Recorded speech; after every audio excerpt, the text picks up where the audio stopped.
행복한 인생.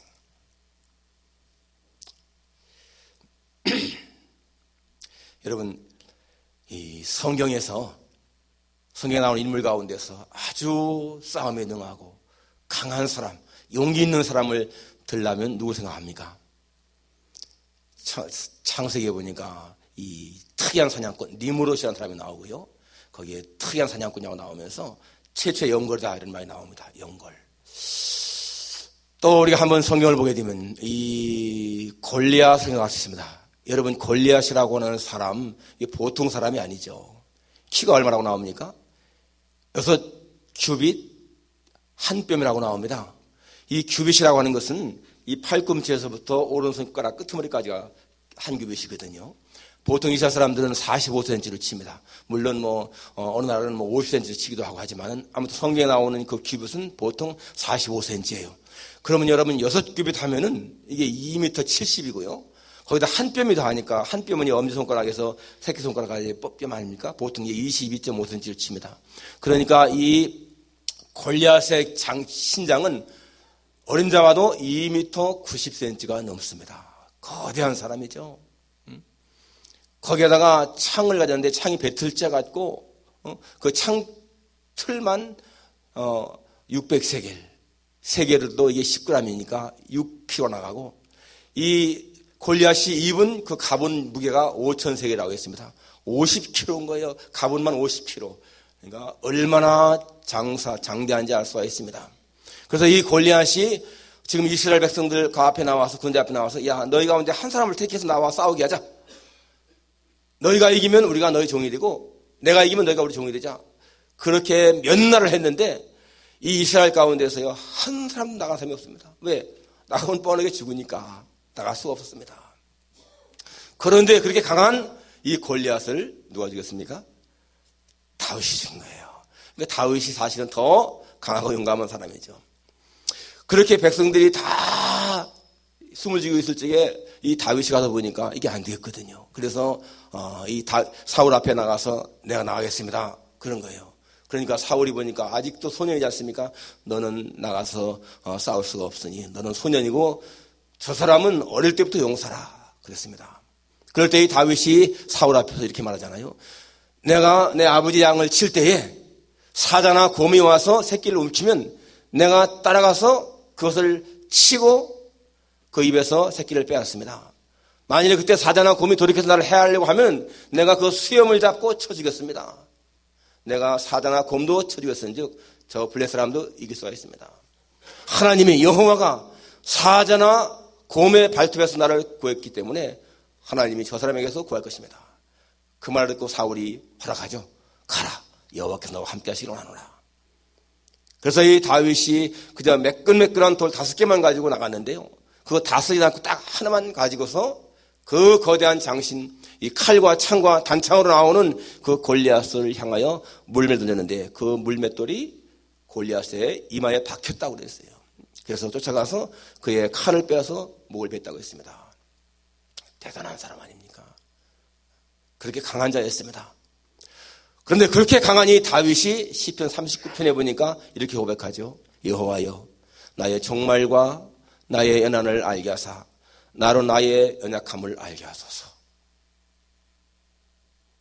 자신의 종말과 자신의 연한이 무엇인가를 알게 하셔서 자신의 연약함을 알게 하려는 것입니다. 하나님께서 내 생명을 한 손바닥 넓이만큼 하사오니 내 인생이 주 앞에서는 없는 것 같사오니 사람이 든든히 설 때에도 진실로 허사뿐이니이다.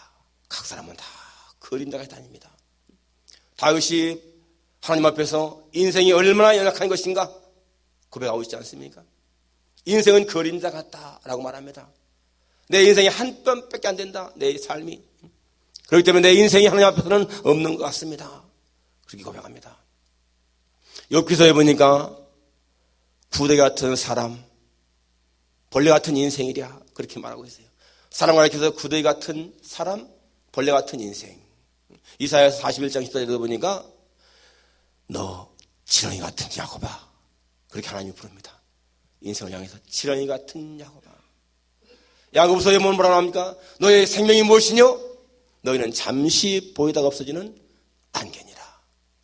여러분, 우리의 인생이 그렇게 약하다는 거예요. 게르만 민족의 우월성을 주장하면서 유대인들은 쓰레기 같은 인생이기 때문에 다 죽여낸다고 하면서 600만 명을 죽였던 그 히틀러, 그렇게 강한 사람처럼 보였지만은요, 1945년 4월 29일 이 소련연합군이 점점 이 베를린을 포위하고 좁혀오니까 다 끝났구나 절망한 가운데에서 그 베를린 그 총통 관저 지하 벙커에서 말이죠, 자기가 그동안 같이 사랑했던 23년이나 아래인 그 에바 브라운 그 여자하고 4월 29일 날 결혼하고 그 다음날 4월 30일 날 권총을 입에 물고요 방아쇠를 당깁니다. 그게 히틀러의 56년 동안의 인생의 마지막이죠. 정말 죽으면 한 줌 후로 들어갈 그런 인생이 있는데 그렇게 수많은 사람을 죽였습니다. 인생이 강한 것 같지만은 나약한 존재 아닙니까? 오늘 본문은 베드로, 그렇게 만찬상에서 만찬 자리에서 아주 강한 대단한 그런 결단을 보이더니 베드로가 이게 무너지는 장면인 거예요. 예수님 앞에서 그렇게 자신만만하게 말하더니 베드로가 아주 약하게 모습으로, 비겁한 모습으로 그렇게 무너지는 장면이죠. 바로 베드로의 실패의 현장입니다. 예수님이 집회당에 있을 적에 제 아들 다 도망갔습니다. 그래도 이 베드로는요, 자기가 수제자이기 때문인지 책임감이 있었는지 모르겠지만 아무튼 예수님 어떻게 되나 따라갔던 거예요. 성경에 보니까 멀찍이 따라갔다라고 나오죠. 멀찍이 따라갔다. 그렇지만 이 베드로의 마음은 정말 들킬까 봐서 마음이 조마조마했고 불안했고 두려웠을 거예요. 아무도 자기를 알아보지 못했으면 좋겠다 싶어가지고 추위 때 불을 찌고 있는데 이 제사장의 그 여정이 주목해봤다고 했어요. 유심히 본 거예요. 이 사람 뭐 낯익은 사람인데 하는 그런 거로 본 거죠. 그리고는 너도 나타난 예수와 함께 있었도다 그렇게 말합니다. 너도 예수와 같은 패가 아니냐 그런 의미죠. 그런데 이 베드로가 뭐라고 합니까? 나는 내가 무슨 말을 하는지 알지도 못하고 깨닫지도 못하겠다. 너 지금 말도 안 되는 소리 하고 있구나 그런 의미 아니에요? 그렇지만 그 순간에 이 베드로의 마음이 얼마나 철렁했겠습니까? 내 신분이 이건 발각되는구나 그런 그 놀라움 두려움이 있을 거예요. 그러면서도 겉으로는 네가 무슨 말을 하는 거냐? 나 예수 그리스도는 몰라 하는 그런 의미로 말한 거죠. 처음에 이렇게 예수님을 부인했어요. 그렇지만 그의 마음은 아무런 감각이 없었습니다. 그런데 이 여정이 그냥 지나가면 좋고 그러면서 이 베드로가 어떻게 해서 슬그머니 옆으로 간 거예요. 딴 길로 간 거예요. 다른 곳으로. 그래서 이 여정이 그냥 좀 지나갔으면 좋겠는데 다시 또 옆 사람에게 말하잖아요. 이 사람도 같은 도당이라. 그게 무슨 말입니까? 이 사람 같은 패예요. 그렇게 말한 거죠. 그 예수와 같은 패예요. 그런데 베드로가 또 부인했다고 그랬습니다. 자기는 모른다고 다시 부인한 거예요. 그런데 곁에 있는 사람들이 또 다시 묻습니다. 야, 너 말투 가만히 보니까 갈릴리 사람 아니야? 그럼 같은 편 분명하구나 이렇게 말한 거예요. 네 말투를 보니까 갈릴리 사람인데 너 예수와 같은 도당 아니냐? 그럴 때 뭐라고 했습니까? 저주하고 맹세하면서 부인했다라고 나옵니다. 이 성경에는 그러니까 저주하고 맹세한 그 내용은 안 나오지만 나 예수 모른다라고 부인한 것만 나오죠. 그러니까 저주하고 맹세했다는 얘기는 아주 예수님을 저주하고요. 그 예수 하면서 아주 입에 담을 수 없는 그런 말을 한 거죠. 그리고 내가 예수 한다면은 내가 천벌 받겠다. 내가 하나님도 맹세하는데 나 그 사람 몰라. 그런 거 아니겠습니까? 오늘 본문 내용이 바로 그런 것이거든요. 그런데 바로 그때의 닭이 울었다라고 했습니다. 여러분 오늘 이 베드로의 이 실패하는 현장의 모습이 베드로만의 모습이 아닌 거예요. 오늘 우리의 삶의 현장에서 나타나는 일하는 것입니다. 오늘도 우리는 우리의 생활 속에서 예수님을 내 삶에서 미랄 때가 많다는 것이죠. 지금은 웬만큼 신앙이 있어가지고 그런지 모르겠지만은 믿음이 약할 때는 누가 내가 교회 다니는 것을 알까 봐서 숨기는 그러한 때가 있지 않았습니까? 미국은 좀 낫습니다. 한국에서는요, 회사 다니게 되면 술자리가 얼마나 많습니까? 그런 데 가서 예수 믿는 거 표현하기 싫어가지고 그냥 같이 어울릴 때가 얼마나 많은지 모르죠. 베드로가 이렇게 예수님을 부인했는데 바로 그때 닭이 울었다. 그래서 오늘 본성경에 보니까 닭이 곧 두 번째 울더라. 이에 베드로가 예수께서 자기에게 하신 말씀 곧 닭이 두 번 울기 전에 내가 세 번 나를 부인하라 하심이 기억되어 그 일을 생각하고 울었더라. 이 마가복음은 그냥 평범하게 쓰고 있는데요. 누가복음에 보면 그렇지 않죠? 누가복음에 보면은 이 베드로가 이 말씀이 생각나서 밖에 나가서 심히 통곡하니라. 그렇게 나옵니다. 심히 통곡했다라고 나오죠. 여러분, 이 베드로의 이 통곡의 의미가 무엇일까요? 자신에 대한 그 수치심, 그리고 회개하는 마음이지, 당연히. 자기가 얼마나 큰 수 쳤는데, 다 주를 버릴지라도 나는 버리지 않겠습니다. 예수님께서 베드로야, 네가 오늘 닭 울기 전에 네가 세 번 나를 부인할 거다. 그럴 때 뭐라고 했습니까? 내가 주와 함께 죽을지언정 주님을 부인하지 않겠습니다. 그렇게 큰 소리 치지 않습니까? 여러분, 그렇게 큰 소리 친 것이요, 한 달, 두 달 전이 아닙니다. 아니, 하루 전도 아닙니다. 불과 몇 시간 전이에요. 몇 시간 전. 그 몇 시간밖에 안 된 그런 순간에 이 베드로가 그렇게 철저하게 무너지고 말았다는 거예요. 그러니까 여러분, 자신이 생각할 적에 이게 얼마나 부끄러운 일입니까? 근데 여러분, 우리가요, 이 본문을 읽으면서 그냥 간과할 수 없는 내용이 있습니다. 이 베드로가 처음에 예수님은 모른다라고 부인하고, 두 번째 모른다고 부인하고, 세 번째 모른다고 부인하면서도 자기는 예수님을 부인하는 것을 의식하지 못했다는 얘기예요. 닭이 울기 전까지는 자기가 예수님을 부인한 것을 전혀 의식하지 못했다는 겁니다. 여러분, 오늘 우리의 많은 생활 속에서요, 우리가 예수님을 밀쳐내고 부인하면서도 우리는요, 깨닫지 못해요. 한 번, 두 번 하면서도 우리는 예수님을 부인하면서도 그것을 의식하지 못합니다. 닭이 울 때까지, 닭이 울을 때야, 이게 어떤 일인가? 내가 예수님 부인했구나. 깨닫지 않습니까? 여러분, 오늘날요, 예수 믿는 사람들의 싸움을 보게 되면은 거의가 다 자기는 옳고 상대방은 그러다고 말합니다. 이 한국의 한국 기독교 총연합회 얼마나 많이 싸웠잖아요. 싸우면서 지금은 이제 한국교연합회가 또 갈라져나가지고 그게 이제는 더 나은 그런 단체가 되어버렸어요.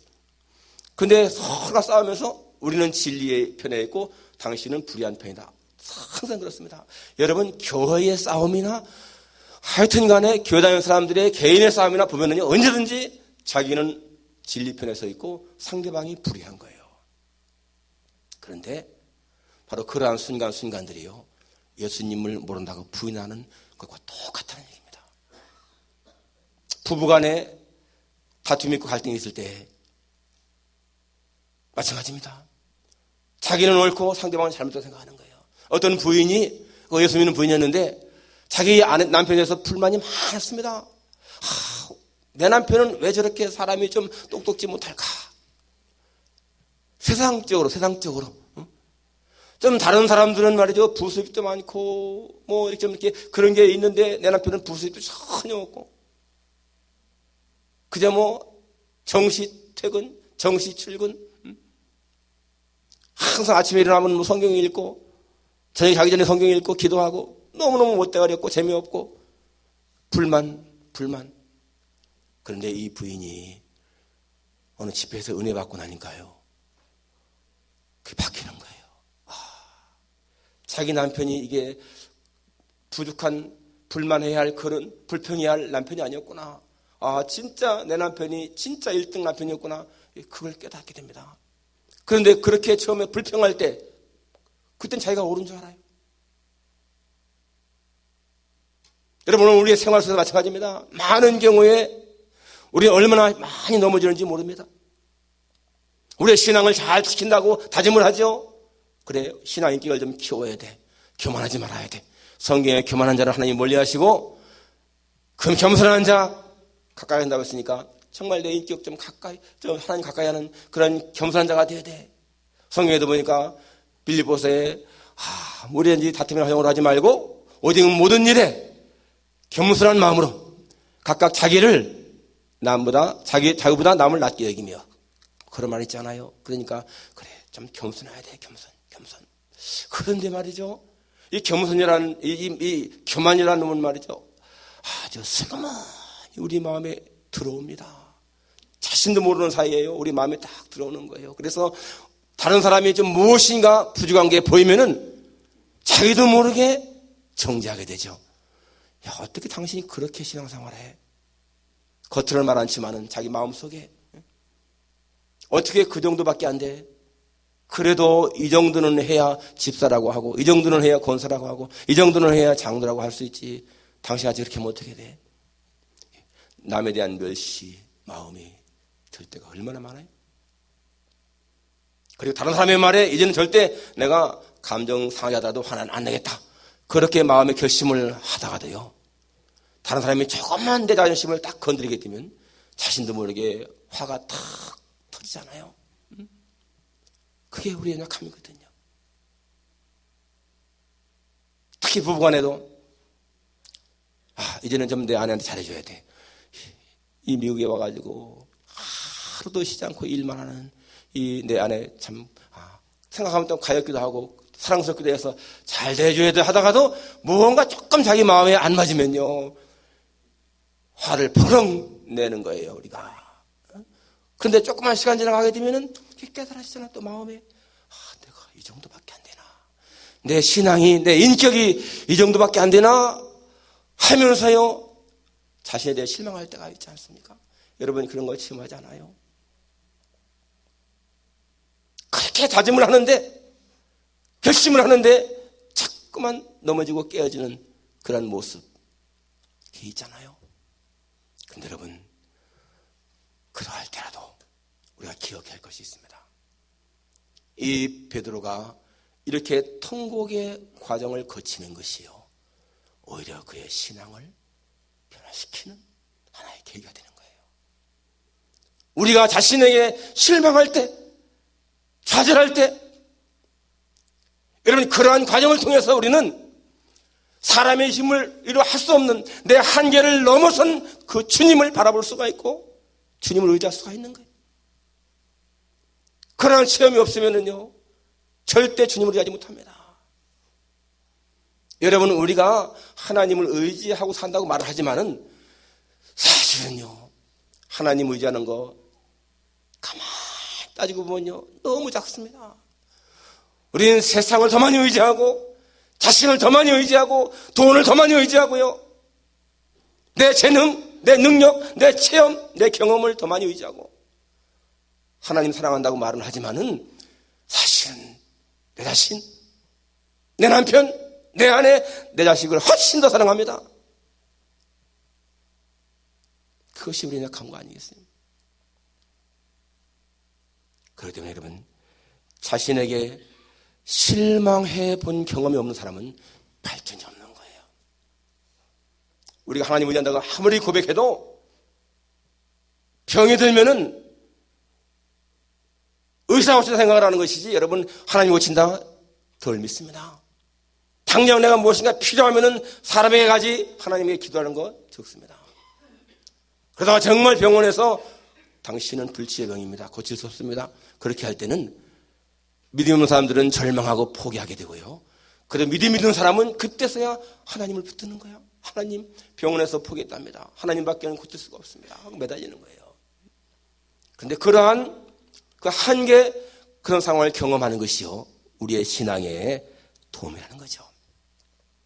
오늘 베드로가 이렇게 닭울음소리 듣고 통곡하는 것은 그가 자신의 연약함을 깨닫고 참 부끄러움 때문에 오는 것이지만 또 하나는요, 자신의 잘못을 깨닫는 거죠. 회개. 정말 주님 말씀이 그렇구나 깨닫는 거잖아요. 그게 신앙의 성숙이거든요. 그렇기 때문에 우리가 마찬가지로 우리도 자신의 연약함, 부족함을 깨닫는 그 순간이 우리가 성숙하는 시간이 된 거예요. 여러분, 또 이 베드로가 이렇게 성공하는 또 하나의 의미가 뭔가 하면요, 하나님의 깊은 사랑을 깨닫기 때문에 그렇습니다. 여러분, 누가복음 그 22장 61절에 보니까 닭이 딱 울었을 때에 이런 말씀 나오죠.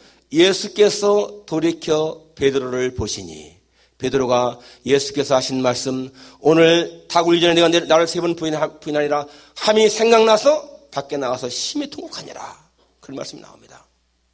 여러분, 거기 말이죠, 예수님이 돌이켜 베드로를 보시니, 그 말씀을 보면서 뭘 느낍니까? 그때 예수님이 돌이켜서 베드로를 딱 보았다는 거예요. 베드로의 시선과 예수님의 시선이 딱 마주친 거예요. 저는 근데 옛날에는 그 예수님의 시선이 굉장히 차갑게 느껴졌습니다. 베드로야, 보아라 이놈아, 내가 한 말 들리지 않았어? 그렇게 생각을 했던 거예요. 그런데 그게 아니더라고요. 그때 예수님의 시선은 절대로 차가운 시선이 아니고 연민을 담은, 사랑을 담은 따뜻한 시선이었습니다. 베드로야, 네가 그렇게 넘어졌지만은 낙심하지 마라. 내가 너를 기도했잖아. 만찬 자리에서 시므나 사탄이 밀가루 사려고 너희를 청구했으나 내가 너를 위해서 내 믿음이 떨어지지 않기를 기도하였느니 너는 돌이킨 후에 내 형제를 굳게 하라. 말씀했잖아요. 예수님은 베드로가 실패할 것을 아셨습니다. 아셨어요. 그렇기 때문에 실패한 그 자리에서 바라보실 적에 예수님의 시선은 차가운 시선 아니었습니다. 사랑을 담은 따스한 시선으로 바라보신 거예요. 베드로야, 네가 실패했다고 해서 낙심하지 마. 나는 끝까지 너를 사랑한다. 요한복음 10장에 나온 말씀처럼 주님께서 자신이 이제 죽으실 때가 가까운 걸 아시고 그러나 지하도 사랑하시되 끝까지 사랑하시니라 한 말씀처럼 주님은 끝까지 사랑하신 거예요. 베드로는 그것을 생각한 겁니다. 주님을 바라보면서 주님이 신을 말씀하셨을 때에 다른 소리 들었을 때에 내가 이렇게 부족하고 넘어지기 쉬워도 주님은 나를 끝까지 사랑하시는구나. 그 감격, 그 사랑 때문에 이 베드로가 지금 통곡한 거 아니겠습니까? 예수님은 베드로에게 한 번 넘어졌지만 다시 일어날 수 있는 기회를 주시는 거죠. 여러분, 그것이요 우리 주님의 사랑입니다. 우리가 정말 기억해야 할 것, 내가 실패했을 때에 주님은 나를 책망하기보다는 오히려 연민을 가지고 사랑을 가지고 나를 격려하신다. 기억하십시오. 자식이 뭔가 실수했을 때, 실패했을 때 그 자식을요 나쁘게만 말하는 부모는 좋은 부모가 아닌 거예요. 물론 사랑의 채찍도 있지만은 그럴 때 격려하고 힘을 주는 것이 좋은 부모 아닙니까? 그리고 왜 주님이 그랬을까? 주님은 적어도요 이 베드로의 현재의 모습만 본 것이 아니에요. 적어도 예수님은 이 베드로의 미래의 모습까지 보신 거예요. 지금은 이렇게 나약하게 예수님을 부인하고 쉽게 넘어지고 무너지는 베드로이지만은 그러나 이 베드로가 앞으로는 대생들 앞에서도 당당하게 복음을 증거하고 대생들이 예수님을 말하지 말라라고 할 때에 우리가 하나님 앞에서 너희 말 듣는 것과 하나님 말씀 듣는 것 어느 것이 옳은가 판단하라. 우리는 보고 들은 것을 말하지 않을 수가 없다. 이렇게 하지 않습니까? 그리고 얼마나 담대하게 복음을 증거합니까? 마지막에는 로마에 가서 십자가에 거꾸로 달려 순교할 만큼 그렇게 담대하지 않습니까? 주님은 바로 그러한 베드로의 미래까지 보신 것이죠. 지금은 이렇게 약하지만은 이 베드로는 장차 나를 위해서 순교할 만큼 그런 자가 될 것이다. 여러분, 만일에 40년 전에 예수님이 재림하셨다면 여러분 가운데 구원받을 사람 얼마나 있을까요? 40년 전, 아니 20년 전에 예수님이 오셨다 하더라도 여러분 그때 예수님 정말 잘 믿은 사람 얼마나 있을까요? 누가 예수 믿으세요? 그러면은 무슨 예수 믿는 차라리 내 주먹을 믿어라. 아마 그러한 분들이 여기 없지 않아 있을 거예요. 예수 믿고 구원받으세요. 천당 가세요. 그러면 야, 나는 구질구질한 예수에 가는 천당 차라리 안 가고 지옥 가겠다. 아마 그러한 사람도 있을지 몰라. 무당을 불러다가 구스판을 벌리고 점쟁이가 부적을 차고 다니고 그런 사람이 있잖아요. 그런데 시간이 지나고 보니까 어느새 그런 사람들이 집사가 되고 권사가 되고 장로가 되고 심지어는 목사까지 되잖아요. 우리의 과거만 보시고 하나님이 우리를 판단했다면 우리는 이 자리에 있을 수가 없잖아요. 그런데 주님은 우리의 과거만 본 것이 아니라 우리의 미래까지 보셔서 지금 이렇게 이제는 신앙이 성숙하고 성장해지는 그런 모습까지 보시면서 참고 기다리신 주님이 아니십니까? 그러니까 여러분, 혹시 여러분의 남편이, 여러분의 아내가, 여러분의 아들이, 딸이 또는 부모님이 정말 아직도 예수 안 믿는다고 하더라도요, 포기할 건 절대 아닌 거예요. 기다리는 거예요. 기다리는 거. 미래에 내 남편, 내 아내, 내 부모, 내 자식이 더 좋은 신앙이 될 수 있다. 제가 딸 둘을 키우다 보니까 큰 딸은요 8개월 만에 막 금방 걷더라고. 돌도 안 됐는데. 근데 둘째는 보니까요 8개월, 9개월, 10개월, 11개월, 12개월도 못 걷는 거야. 돌도 못 걷고 13개월, 14개월 되니까 그때서 걷기 시작하더라고.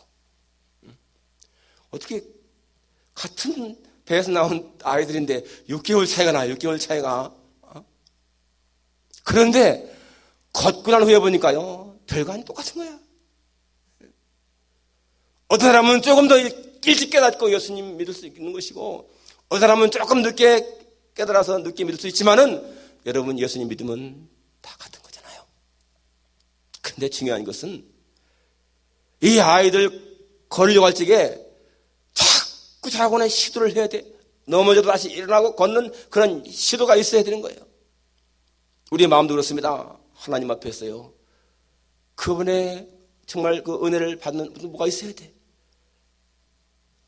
성경에 보니까 시편에 주님은 마음이 상한 자에 가까이 하시고 중심에 통회하는 자를 구원하신도다 라고 했습니다.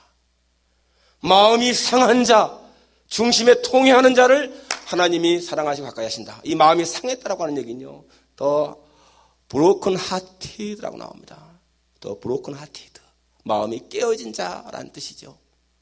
그리고 중심에 통회하는 자라고 하는 것은 crushed in spirit, 영적으로 크루시드가 뭐예요? 아주 산산이 부서진 겁니다. 박살난 거예요.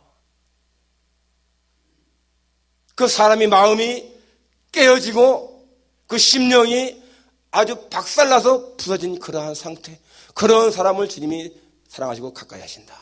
그게 뭐예요? 마음이 녹아진 자인 거예요. 하나님 앞에서. 교만하다는 말은 뭡니까? 교만하다는 것은요 딱딱한 겁니다. 딱딱한 바위들처럼 깨어지지 않은 마음이 이 교만한 마음이거든요. 교만한 마음은 절대로 하나님을 의지하지 않습니다. 이 교만한 마음, 딱딱한 마음은 하나님 앞에서 하나님 나는 당신이 없어도 내 힘으로 살 수가 있습니다. 이런 사람들이 교만한 마음인 거예요. 그런데 깨어진 마음은 어떤 마음인가? 오늘 베드로처럼 이렇게 처절하게 가슴을 치면서 통과하면서 하나님 내 힘으로는 절대로 안 되겠습니다.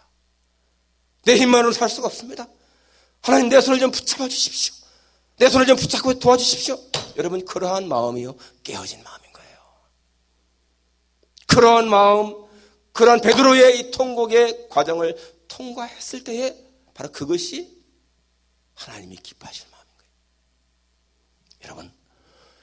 여러분과 저는요 매 순간순간 정말 무너지기 쉽고 깨어지기 쉽습니다.